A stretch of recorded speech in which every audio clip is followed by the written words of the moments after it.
What's good, YouTube? It's your man, Cosplay Ray, and we're back with another episode of We Are Epic Cosplay. On this episode, we're doing a slideshow of the armor that I helped build for my friend Alice in Blunderland, and it's Thunder from the CW show Black Lightning. So as you can see here, we've already kind of covered the gauntlets and the shoulder pads, and putting some detail on the shoulder pads and the gauntlets, which I'm telling you, when you paint yellow, for some reason, it's like one of the hardest colors to do, for real. So you've seen the shoulder pads. The gauntlets right here are the thigh armor, which are the thigh plates, which are flat at first, and then you heat it and shape it, and then I put some carbon fiber on there, and then the whole pain in the butt paint job of yellow. But you know what? It was worth it. Right here is the knee pad, and then we're putting some accents on the knee pad to give it a little bit more dimension, and then on top of that, some more carbon fiber to give it even more dimension. So right here you can see you got your gauntlets, shoulder pads, thigh armor. Right now is the start of the belt, which all this stuff is made pretty much out of a 1/4 inch craft foam and probably like the 1/16 inch craft foam for the really thin details on the belt. Which you can see there are different layers of foam that help build up the three-dimensional look of it. Right there, like I said, yellow is not the best color to paint, but it took probably 7-8 coats of yellow to even get what I needed.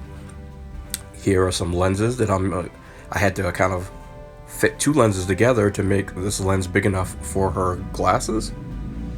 Which I say glasses, it's actually a mask, but I actually used sunglasses as a base. And here I'm starting to do a little bit more detailed paint job on the belt, starting to use copper. And here is another L sheet that I had to cut down to make the belt buckle. You know, because Thunder's belt buckle does have lights, pretty similar to Black Lightning. And there I'm doing a lot of extra detail painting, especially on these side pieces, which are actually sound waves. I didn't know that in the beginning, but they're sound waves, and I had to literally hand paint everything black on the edges. So right here is the start of the template for the shin guards, which will go over her boots. A lot of different layers on this as well. Probably at least 5 or 6 different layers just to pull off the actual look of it.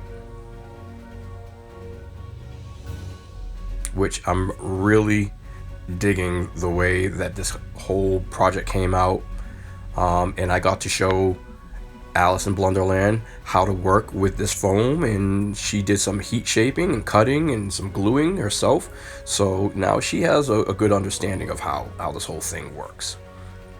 So right now I'm in the Plasti Dip stage. Remember, I Plasti Dip before I start painting.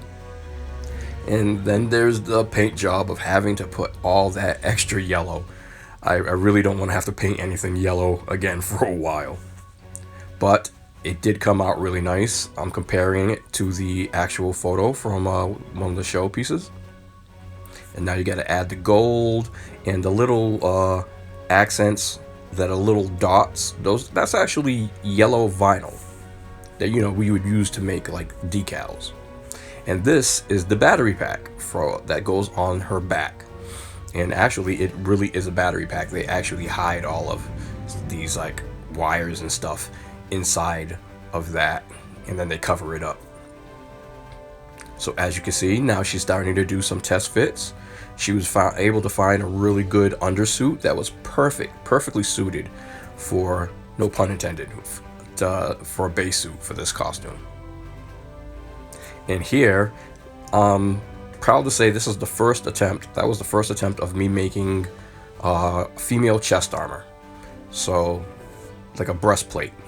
It's based out with 1/4 inch foam, and I actually covered it with t-shirt fabric. So I actually put some spray adhesive down and then covered it with fabric. Here I'm doing getting the paint job right on the battery pack that will go on the back, and those upper portions that you saw are actually sound waves that will go on the sides of her abdomen. Right here is the I want to say lace covers for her boots. They actually cover where the laces would be. And this is us basically getting all the pieces into place. We used industrial Velcro to mount everything up. And, you know, sometimes putting Velcro on fabric doesn't really work out as like you think it will. So we used Zap-A-Gap to actually help the adhesive grab onto the fabric. And right here, she is pretty much all suited up.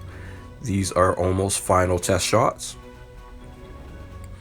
And here we are at a convention, Rhode Island Comic Con, and at the Urban Action Showcase Expo, doing our walk thing. I'm very proud of her. She handled this like a pro, and she looks like a pro. And one of the biggest honors was getting Nafisa Williams, who plays Thunder, to say that she really, really loved our suits. So remember, hashtag I cosplay my way. And you can too. And you should too. Peace.